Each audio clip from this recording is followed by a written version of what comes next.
Halo, ketemu lagi sama gua Ari. Thank you banget masih terus nontonin channel YouTube ini. Di video kali ini gua akan cerita cukup panjang. Ini adalah video yang sangat-sangat panjang dan gua bawa catatan dong. Jadi biar gua nggak lupa, ada banyak detail yang gua note. Jadi gua bikin skrip ini benar-benar dengan sistematis lah, dengan cukup detail ya. Dan gue pengen cerita sebenarnya di episode ini.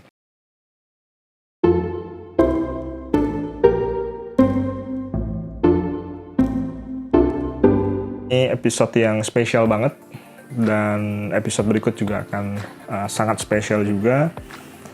Di gue akan mulai dengan kenapa sih YouTube channel ini kita buat gitu loh. Gue buat YouTube channel ini kenapa sih? Jadi gue bikin YouTube channel ini karena jadi kami dulu tuh punya kesulitan tuh untuk buat memiliki anak. Jadi singkat cerita tuh dulu gue pas lagi di WC, gue inget kejadiannya pas lagi di WC, gue ngomong dalam hati gitu loh. Jika suatu saat kami punya anak, gue akan berkomitmen untuk berbagi atau sharing kisah gue untuk menguatkan pribadi lain di luar sana yang mungkin sedang berjuang dan sedang mengalami sebuah proses yang mirip nih. Nah, jadi ya ada yang mengistilahkan itu dengan istilah bernazar, gue juga nggak tahu. Tapi yang jelas, gue mengkomunikasikan hal ini kepada Tuhan di dalam hati dengan iman gitu. Nah ini gue inget momennya itu ketika gue lagi pengen mandi atau di kamar mandi lah. Biasanya kalau di kamar mandi kan kita sering banyak berpikir, deep thinking gitu lah. Nah ini kejadiannya di situ. Jadi YouTube channel ini dimulai dari WC. Faktanya kayak gitu sih. Nah rencana awal YouTube channel ini tuh akan jalan sekitar 52 episode, kurang lebih sekitar 1 tahun rencana awalnya. Nah, dimana kan publish setiap minggu hingga Sela umurnya sekitar setahunan. Nah itu rencana awalnya. Faktanya hingga saat ini saya udah 4 tahunan, ini YouTube belum kelar-kelar dan baru sampai episode ini. Belum beres-beres nih, ya kan, nih channel. Nah, ya itulah yang terjadi. Gua appreciate banget sama content creator di luar sana yang mereka tuh konsisten, bisa komitmen, mereka juga bikin video tuh berkualitas gitu. Gua belajar, gue feel gimana sih rasanya sulitnya tuh bikin konten konsisten, mulai dari kayak planning, bikin script, tag video, bikin visual yang bagus, yang baik gitu kan, yang proper, pasang kameranya juga gimana gitu kan, terus juga bikin moodnya tuh biar enak saat kita pengen tag tuh gimana, terus juga editing, revisi lah, ada proses retake lah, sampai akhirnya ya technisting sampai publish. Nah, gue belajar tuh proses itu, dan menarik sih, menarik, dunia industri menarik, dan gue appreciate banget dengan semua content creator yang ada, baik itu media manapun juga. Nah gue akuin sangat sulit untuk bikin footage buat YouTube channel ini. Gue nggak pasang kamera kedua, gue nggak pasang kamera ketiga, dan seringkali momennya lewat. Gue nggak pegang gadget, gue nggak pegang kamera, Sela lagi melakukan sesuatu, ada hal yang bagus kelewat. Dan itu hanya terekam di memorinya gue. Tapi secara visual, by foto atau video, kadang suka miss gitu loh. Bahkan untuk dokumentasi pribadi pun kadang suka lewat. Gue pengen sebenarnya, gue punya bayangan tuh bikin acara tuh kayak Return of Superman yang TV show yang ada di Korea tuh. Jadi itu dibikin program antara ayah dan dengan anak, ada momen mereka bersama dalam berkegiatan, dan kameranya banyak tuh. Ya kan, ada kamera statisnya, ada kamera gerak, bahkan ada kameramen yang menyembunyikan diri di sudut ruangan. Kayaknya keren ya, bisa mendokumentasikan hal itu, momen-momen tuh di record terus panjang hari, nggak kelewat tuh. Sayangnya gue nggak punya privilege untuk itu, tapi it's okay dengan semua apa yang ada, mencoba untuk membuat konten yang cukup proper. Nah, gue izin untuk mulai cerita flashback ke sekitar 5 tahun yang lalu nih. Jadi sekitar berapa tahun yang lalu kami menikah, kemudian proses menjalani keseharian dan kehidupan, dan kami belum punya keturunan di waktu tersebut gitu. Nah, biasa yang terjadi untuk pasangan-pasangan yang setelah beberapa tahun belum memiliki keturunan, kita culture di Asia, gue mengalami khususnya di Indonesia, di Jakarta, dengan keluarga Asia, mulai muncul pertanyaan-pertanyaan dari sekitar lah, dari orang tua, dari keluarga, teman, sahabat, dari lingkungan lah, ya kan, bertanya. Dan gue inget orang tua gue selama proses tersebut kayaknya hanya sekitar 1 kali mereka menanyakan, dan ya bersyukur gue nggak ada pressure yang berlebih dari orang tua gue gitu kan. Nah, pertanyaan-pertanyaan tuh pertanyaan basa-basi, pertanyaan-pertanyaan yang sebenarnya tuh hanya untuk mengisi, daripada diem yaudah kita nanya apa gitu yang terlintas aja. Bahkan kadang refleks, bahkan kadang itu ya pertanyaan terkondisi di situasi tersebut gitu kan. Biasa dipertanyakan tuh kayak lagi kondangan, lagi besuk teman yang lahiran, atau lagi ngumpul-ngumpul, birthday party dan sebagainya. Pertanyaan tuh kayak, lu kapan nyusul, kapan pengen punya momongan gitu kan, anak gua pengen punya teman main nih gitu kan, ayo dong bikin satu gitu kan. Terus hal kayak gitu deh gitu kan. Nah, itu membuat kita tuh jadi enggan untuk bersosialisasi. Itu bikin kita jadi menutup diri. Itu bikin kita jadi menghindari acara-acara publik kayak nikahan, kayak birthday party, ngumpul. Kita kayak enggan untuk nimbrung, untuk ikut serta. Berasa males aja mendapat pertanyaan-pertanyaan tersebut yang sifatnya basa-basi, yang kita juga nggak bisa kontrol mulut orang kan, tapi jelas itu jadi buat kita enggan. Dan buat gue jujur, hal tersebut membuat goresan di hati dan mentalnya kami. Nah, ini akhirnya gue juga belajar untuk merimain diri gue sendiri, dan untuk bener-bener pembelajaran buat diri gue sendiri ya, adalah untuk tidak pernah akan lagi tanya kepada orang lain. Kayak misalkan lu udah punya pacar atau belum, kapan lu nikah, kapan lu punya anak, kapan lu punya anak kedua, kapan lu sembuh, kapan lu mati. Yang terakhir, bercanda ya. Jadi, hal-hal kayak gitu tuh basa-basi yang kadang kita nggak sadar itu bisa melukai lawan bicaranya kita. Nah, dan hal itu juga kayak nggak penting-penting amat kalau gue tanya itu ke orang lain. Itu kan privasi orang. Kalau dia mau cerita silahkan, dia nggak mau cerita juga, ya itu part of dia, bukan urusan gua. Gua tahu buat apa gitu, nggak ada penting-pentingnya gua. Cuman buat tahuan, habis itu udah gitu kan. Dan ini juga remind buat teman-teman yang menemukan video ini. Kalau teman-teman menemukan video ini, teman-teman juga mohon untuk bisa belajar di culture-nya kita, untuk bisa lebih respect kepada orang lain. Hal-hal privasi kayak gini tidak perlu ditanyakan dengan alasan basa-basi atau whatever, karena kita nggak tahu gimana kondisi lawan bicaranya kita. Ya, kecuali mungkin lawan bicara kita mau mulai duluan, dia cerita, dia pengen butuh advice dan sebagainya, itu mungkin kita bisa jump in. Tapi yang jelas teman-teman nggak perlu basa-basi nanya-nanya hal yang nggak ada urusan sama lu juga gitu. Lu tahu buat apa gitu kan? Emang dengan lu tahu lu bisa membantu dia gitu kan? Itu. Terus dalam proses berjalan, dari keluarga, dari pihak mertua juga mulai berkomunikasi, nyerempet nih gitu kan. Ceritalah si A udah punya anak loh, si B melahirkan loh, si C kemarin ada kesulitan loh dalam memiliki anak. Terus akhirnya setelah kesana kesini pakai metode whatever itu akhirnya punya anak, lahiran dan mengandung, hamil, whatever kayak gitu kan.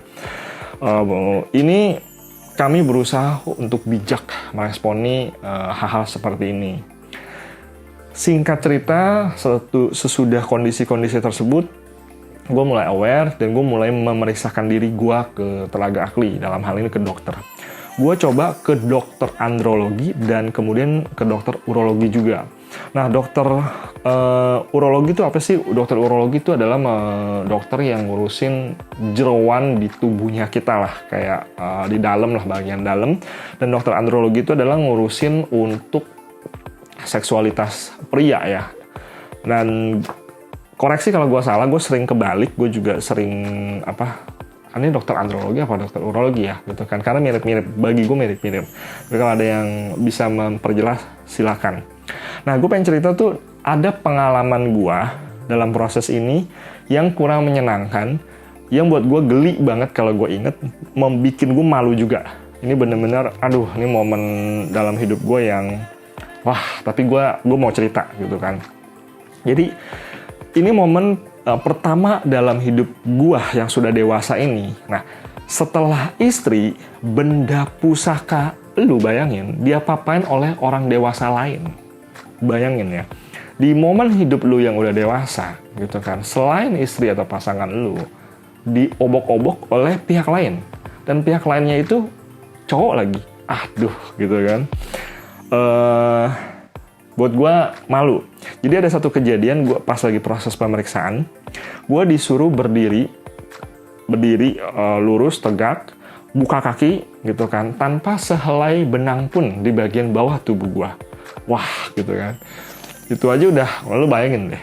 Nah, itu pun kemudian disusul dengan dokternya yang cowok itu jongkok. Kemudian mulailah dia melakukan pemeriksaan. Dia pakai sarung tangannya, diambil, dia angkat ke atas, kemudian dia belokin ke kanan, belokin ke kiri, ya kan. Dia lihat dengan seksama, dia bejek-bejek gitu kan. Wah, coba lu bayangin. Itu lu dia digituin, lu gimana gitu kan. Nah, itu momen buat gue yang sangat-sangat memalukan. Dia liatin dengan serius banget, apalagi dengan ekspresif. Aduh, gue kesana, gue kayak bahan penelitian lah gitu kan. Nah, seinget gue, ini gue alami proses ini 3 kali, di 3 dokter yang berbeda, di 3 lokasi, di waktu yang berbeda. Nah, gue inget ini ya, gue ngerasa, aduh, set dah. Gue pas lagi itu, gue berasa kayak nggak suci lagi gitu. Nih memalukan, tapi it's okay. Tapi itu satu pengalaman yang teman-teman perlu tahu, bahwa memang ada pemeriksaan untuk pria dalam proses ini ya di medis gitu loh. Bukan hal yang tabu sebenarnya, tapi buat gue ini sesuatu pengalaman yang wow gitu kan. Nah, jadi seingat gue ada 2 kali melakukan pemeriksaan di Jakarta, Indonesia, dan 1 lagi di luar negeri. Nah, di Indonesia dalam 2 kali pemeriksaan, di dokter yang terakhir, gue mendapatkan feedback yang bikin gue, wah pucet nih. Jadi gue mendapatkan feedback bahwa perlu dioperasi. Dan yang dioperasi adalah barang pusaka tersebut. Wah, ngilu banget gue. Buset dah, gitu kan. Aduh, bener-bener. Ini kata dokternya waktu itu, barang pusaka itu selalu setengah derajat lebih dingin dibanding tubuh kita. Pokoknya dicek, wah ini suhunya terlalu panas lah, sarafnya ini itu, gue juga rada lupa. Dan medisnya kurang lebih seperti itu. Dan diarahkan untuk perlu diberesin nih. Perlu sarafnya diberesin, dipotong, dibelek. Wah, itu gue inget momen itu gue depresi banget. Gue merasa, aduh. Dan ditambah gue fobia benda tajam. Lu bayangin ada pisau, bedah, dan sebagainya, ngebelek. Aduh, dan di bagian itu lagi gitu kan. Aduh, gue waktu itu berpikir, gila, gue pengen ekspektasi, pengen punya keturunan, pengen punya anak. Diri gue harus dibelek kayak begitu gitu. Itu pressure banget, stressful banget buat gue di momen saat itu gitu kan, dapat feedback kayak gitu. Nah, singkat cerita, setelah gue cari tahu lebih detail, gue memutuskan untuk cari opini lagi, berarti pihak ketiga udah tahap ketiga. Dan kali ini gue pengen coba opsi ke luar negeri, gitu kan. Karena gue ada keluarga gue yang kebetulan dari orang tua ya, dari luar negeri, cek, gue juga deh sekalian cari tahu, gitu kan. Dan akhirnya gue menemukan siapa dokternya, di mana, gitu kan. Nah, dalam case gue waktu itu gue memilih untuk ke Penang, Malaysia. Nah, terus kemudian gue ajak istri. Biar sekalian aja deh gitu loh. Udah barengan aja daripada gue diperiksa. Udah langsung dua-duaan diperiksa, dicek semuanya. Jadi kita berangkat lah gitu untuk lakukan pemeriksaan ke sana. Jadi biar cari tahu semuanya secara detail. Nggak usah bolak-balik, nggak usah delay, nggak usah ganti-gantian, langsung hemat waktu, hemat tempat, langsung sekali gepok, udah langsung tahu semua detail gitu kan. Nah, di Penang kita itu sekitar semingguan ya gue berangkat duluan karena ada bagian proses gue yang butuh waktu lebih. Jadi gue datang dulu, diperiksa dulu, kemudian istri nyusul baru diperiksa. Ada bagian itu. Gue di sana ketemu 2 dokter. Actually gue ketemu 3 dokter, tapi ada 1 dokter yang tidak terkait dengan urusan ini. Gue ketemu itu hal urusan estetika lah, nggak ada urusan. Tapi biar barengan waktu itu. Nah, jadi gue inget ya, malam itu gue nyampe siang sampai sore sendirian. Gue ke hotel sendirian, makan segala macam, balik malam hotel. Besok kan jadwal periksa tuh, ya kan, jadwal periksa dokter dan sebagainya. Nomor antrian, urut segala macam, admin udah beres gitu. Pokoknya tinggal datang siap. Nah, di malam itu tuh gue pressure banget gitu kan. Jadi gue ngerasa nggak enak, bukan horor, bukan apa ya, bukan ini mah momen nggak ada horor-horornya gitu kan, horor lewat lah, nggak ada penting-pentingnya kayak gitu. Gue di situ takut banget, gue merinding, gue sendirian, gue bener-bener khawatir, ada perasaan mengasihani diri sendiri, gue merasa down banget gitu kan, gue merasa punya mentalitas korban gitu kan, gue merasa aduh gue kok gini banget ya. Nah di situ gue tidur kurang lebih jam 3-an lah baru bisa tidur. Gue putar lagu rohani sepanjang malam, berusaha nenangin diri. Di momen itu gue ngerasa aduh gimana ya, gue takut besok diapa-apain gitu kan. Gue takut di proses periksanya, gue takut dengan hasilnya, gue takut ada potensi operasi karena kan dari dokter sebelumnya tuh udah bikin parno gitu kan. Pokoknya itu gue takut, bener-bener takut banget gitu, takut apa yang akan terjadi gitu kan, dan potensi yang terjadi. Nah, singkat cerita, setelah proses pemeriksaan itu, semingguan itu disimpulkan bahwa kondisi gue disebut dengan namanya teratozoospermia, ya, namanya ribet nih. Teratozoospermia, dan istri gue PCOS. Ternyata PCOS banyak di wanita saat ini ternyata gitu kan. Nah, teratozoospermia itu apa sih gitu kan? Jadi ini adalah kondisi sperma yang bentuknya tidak sempurna. Jadi kayak kepalanya ada 2, ekornya ada 2, atau panjangnya kurang optimal dan lainnya. Intinya adalah spermanya itu kurang sehat gitu kan. Kalau PCOS lu cari tahu sendiri lah, ini part istri gue, kayak dia mungkin harus cerita versi dia, partnya dia. Gue nggak akan cerita bagiannya dia. Tapi yang jelas gue pahami singkat, PCOS tuh kayak mensnya nggak teratur gitu, atau terkait dengan masa subur tidak teratur. Nah, terus kondisi ini kita mesti gimana dong gitu kan. Jadi gue bersyukur banget gitu, seneng banget. Intinya simpel banget. Jadi gue cuma dikasih vitamin, pulang dari situ gue cuma dikasih saran untuk makan sehat dan olahraga dengan baik. Begitu pula dengan istri yang kondisinya mirip, ya, menjaga pola makan, hidup sehat, olahraga, berat badan ideal, hal kayak gitu loh. Dan gue cuma dikasih vitamin doang gitu. Dan itu bikin gue lega banget, bikin gue bersyukur banget. Hidup gue jadi kayak beban yang tadi ada jadi enteng banget gitu kan. Dan gue ngerasa aduh bersyukur, barang pusaka gue nggak jadi diapa-apain. Aduh, gue pulang dengan langkah enteng, bisa terbang tuh rasanya tuh kan. Walaupun gue tahu ini perkara belum beres gitu kan, kita baru tahu secara informasi, know-how, tapi kita kan harus masih menjalani prosesnya gitu kan. Tapi yang jelas lewat momen itu gue jadi ambil pembelajaran gitu kan. Tidak bermaksud untuk mengecilkan profesi dokter Indonesia, tapi ini yang terjadi dengan kami. Ini yang pelajaran gue ambil, dan yang ingin gue bagikan adalah coba untuk cek dan cari second opinion. Jangan terburu-buru langsung mengiyakan, mengamini statement dari tenaga ahli yang awal gitu kan. Nah, gue mengalami kisah ini, pengalaman ini 2 kali. Yang pertama terjadi kepada orang tua gue, bokap gue, ada diagnosa yang berlebihan di Indonesia, dan gue mengalami saat lewat kejadian ini. Jadi kadang diagnosa rekomendasinya terlalu berlebihan, dan ternyata begitu dilakukan second opinion nggak harus begitu kok gitu kan, dengan hal yang lebih sederhana, lebih baik, lebih oke, dan biaya lebih murah. Itu bisa kok gitu kan. Nah itu sedikit juga informasi dan pembelajaran buat kita semua. Nah, pulang ke Indonesia, gue udah paham nih, kita harus menata hidup, menata aktivitas kita, keseharian kita biar lebih sehat dan lebih baik gitu kan. Jadi gue mulailah melakukan kegiatan itu, daftar di gym lah, olahraga dan sebagainya. Nah, terus kemudian juga keluarga referensikan ini itu dan sebagainya gitu kan. Dan di momen itu juga kami belum cerita proses yang sedang kami jalani dan apa yang kami lalui gitu kan. Nah, keluarga juga tetap ambisius gitu kan, merekomendasikan ini itu gitu kan. Ya kami berusaha untuk bijak dan ikutin salah satu referensinya gitu. Nah, salah satu referensinya itu adalah ke Shinsei gitu kan. Daripada rame, yaudahlah kita ikutin biar kondisi tenang gitu kan. Jadi kami datengin lah salah satu rekomendasi tersebut, yaitu Shinsei yang dimaksud. Pertama kali dateng malah nggak buka gitu loh, tutup gitu, dan tanya-tanya sekitar memang pernah tapi udah tutup, nggak ada di situ gitu kan.